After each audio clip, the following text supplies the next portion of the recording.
ಭಾರತದ ಮಾಜಿ ಪ್ರಧಾನಮಂತ್ರಿ ಶ್ರೀ ಎಚ್.ಡಿ. ದೇವೇಗೌಡರವರ ಧರ್ಮಪತ್ನಿ ಶ್ರೀಮತಿ ಚೆನ್ನಮ್ಮ ದೇವೇಗೌಡರು ಅವರು ಇವತ್ತು ನಮ್ಮನ್ನೆಲ್ಲ ಅಗಲಿದ್ದಾರೆ. ಅವರ ಆತ್ಮಕ್ಕೆ ಭಗವಂತ ಶಾಂತಿ ಕೊಡಲಿ ಅಂತ ಮೊದಲು ನಾವೆಲ್ಲ ಪ್ರಾರ್ಥಿಸೋಣ. ನಮ್ಮ ಜೀವನದಲ್ಲಿ ಅವ್ರನ್ನ ಭೇಟಿ ಮಾಡೋ ಅವಕಾಶ ನಮಗೆ ಸಿಕ್ಕಿತ್ತು. ಸೊ ಆ ಸುಂದರ ನೆನಪುಗಳನ್ನ ನಿಮ್ಮ ಜೊತೆ ಇವತ್ತು ನಾವು ಶೇರ್ ಮಾಡ್ಕೊಳ್ಳೋಣ ಅಂದ್ಕೊಂಡ್ವಿ. ರಕ್ಷಿತ್, ನೀವೇನಾದ್ರು ಅವ್ರ ಬಗ್ಗೆ ಹಂಚ್ಕೊಳ್ಳೋಕೆ ಇಷ್ಟಪಡ್ತೀರಾ?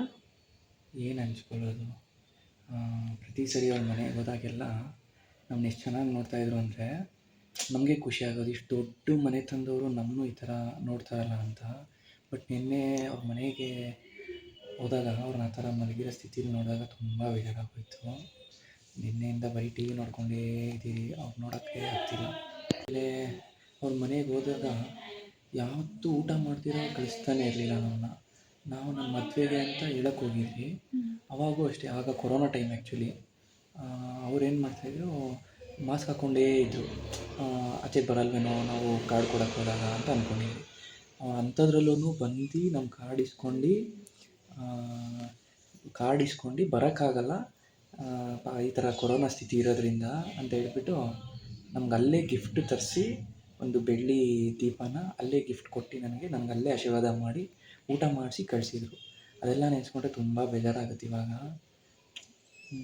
ಪಾಪ ಇವತ್ತು ದೇವೇಗೌಡರು ಅವ್ರನ್ನ ಬಿಟ್ಟು ಹೆಂಗಿರ್ತಾರೋ ಅಲ್ವಾ, ಅವ್ರ ವಿಡಿಯೋದಲ್ಲಿ ನೋಡೋಕ್ಕೆ. ಇದನ್ನು ನೋಡಿದ್ರೇ ಬೇಜಾರಾಗ್ತಾರೆ ನಮಗೆ. ಅವರಿಬ್ಬರು ಇಷ್ಟು ವರ್ಷ, 73 ವರ್ಷ ಇಷ್ಟು ಜೊತೇಲಿದ್ದು ಇವಾಗ ಹಿಂಗೆ ಒಬ್ರನ್ನ ಬಿಟ್ಟು ಒಬ್ರನ್ನ ಇರೋದು ಅಂದರೆ ಎಷ್ಟು ಕಷ್ಟ ಆಗ್ತಾಯಿದೆ ಅಂತ ನೋಡಿದ್ರೆ ನಮಗೆ ಬೇಜಾರಾಗುತ್ತೆ. ಇನ್ನೂ ಏನಾದರೂ ಹಂಚ್ಕೊಳ್ಳೋಕೆ ಇಷ್ಟಪಡ್ತೀರಾ? ಇನ್ನೂ ಅಂದರೆ ನನಗೆ ಗೊತ್ತಿರೋಂಗೆ ನಮ್ಮ ಮಮ್ಮಿ ಡ್ಯಾಡಿ ಹೇಳ್ತಾ ಇದ್ದ ಪ್ರಕಾರ 89ನಲ್ಲಿ ನಮ್ಮ ಮಮ್ಮಿ ಡ್ಯಾಡಿ ಮದುವೆ ಆಗಿದ್ದು. 89ನಲ್ಲೇ ಅವರು ಮತ್ತು ಅವ್ರ ಸೊಸೆ ಅನ್ಸೂಯ ಅಂತ ಇದ್ದಾರಲ್ಲ, ಇಬ್ಬರೂ ಮದುವೆಗೆ ಬಂದಿದ್ರಂತೆ ನಮ್ಮ ಮಮ್ಮಿ ಡ್ಯಾಡಿ ಮದುವೆ 89ನಲ್ಲೇ. ಆಗಿನ PM ಆಗಿರಲಿಲ್ಲ, CM ಆಗಿರಲಿಲ್ಲ ದೇವೇಗೌಡರು. ಬಟ್ ನಮ್ಮ ಮಮ್ಮಿ ಡ್ಯಾಡಿ ಮದುವೆಗೂ ಬಂದಿದ್ರು ಅವಾಗಲೇ, ಆ ಕಾಲದಲ್ಲೇ.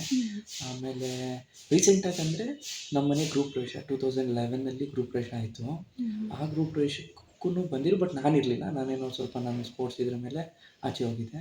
ಸೊ ನಮ್ಮ ಮನೆಗೂ ಬಂದು ಅವರು, ಚೆನ್ನಮ್ಮ ಅವರು, ಅವ್ರ ಮಗಳು ಅನ್ಸೂಯಮ್ಮ ಅವ್ರ ಮಗಳು ಮತ್ತು ಅವ್ರ ಅಣ್ಣನ ಮಕ್ಕಳು ಎಲ್ಲರೂ ಬಂದಿದ್ರು. ಇವರು ಶೈಲಾ ಅಕ್ಕ ಅವರು ಎಲ್ಲರೂ ಬಂದಿದ್ರು ಮನೆಗೆ.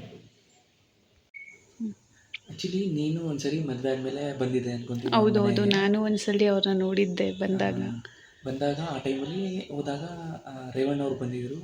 ರೇವಣ್ಣ ಅವ್ರಿಗೆ ಅವ್ರ ತಾಯಿ ಅಂದರೆ ಭಾಳ ಪ್ರೀತಿ ಇತ್ತು ಬಿಡಿ. ಬಟ್ ಅವತ್ತು ಹೋದಾಗ ಯಾವುದೋ ದೇವಸ್ಥಾನಕ್ಕೆ ಹೋಗಿ ಪ್ರಸಾದ ತಂದಿದ್ರು ಅನಿಸುತ್ತೆ ಅವ್ರ ತಾಯಿಗೋಸ್ಕರ. ಅಮ್ಮ ಬನ್ನಿ, ಹುಷಾರಾಗಿದ್ದೀರಾ, ತಗೊಳ್ಳಿ ಪ್ರಸಾದ ತಂದಿದ್ದೀನಿ ಅಂತ ಕೊಟ್ಟರು. ಆ ವಯಸ್ಸಲ್ಲೂ ತಾಯಿ ಮೇಲೆ ಅಷ್ಟು ಗೌರವ, ಪ್ರೀತಿ ಎಲ್ಲ ಜಾಸ್ತಿ ಅವ್ರಿಗೆ. ಹೌದು, ಅದನ್ನು ನೋಡಿ ನಮಗೆ ಒಂಥರ ಇದು ಫೀಲ್ ಆಗ್ತಿತ್ತು, ಈ ವಯಸ್ಸಲ್ಲಿ ಈ ಥರ ಕಾಣ್ತಾರಲ್ಲ ಅವ್ರ ತಾಯಿನ ಅಂತ.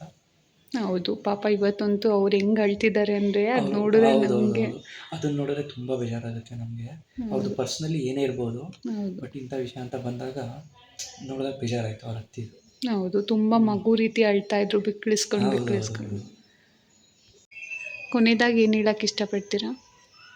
ಏನು ಹೇಳೋಕ್ಕಾಗುತ್ತೆ, ಅವರು ಇಷ್ಟು ವರ್ಷ ಬದುಕಿದ್ದು ಎಲ್ಲರಿಗೂ ಕೊಡುಗೈ ದಾನಿಯಾಗಿದ್ದಿದ್ದೇ ನಮಗೆಲ್ಲ ಒಂಥರ ಸ್ಫೂರ್ತಿ. ಹೌದು.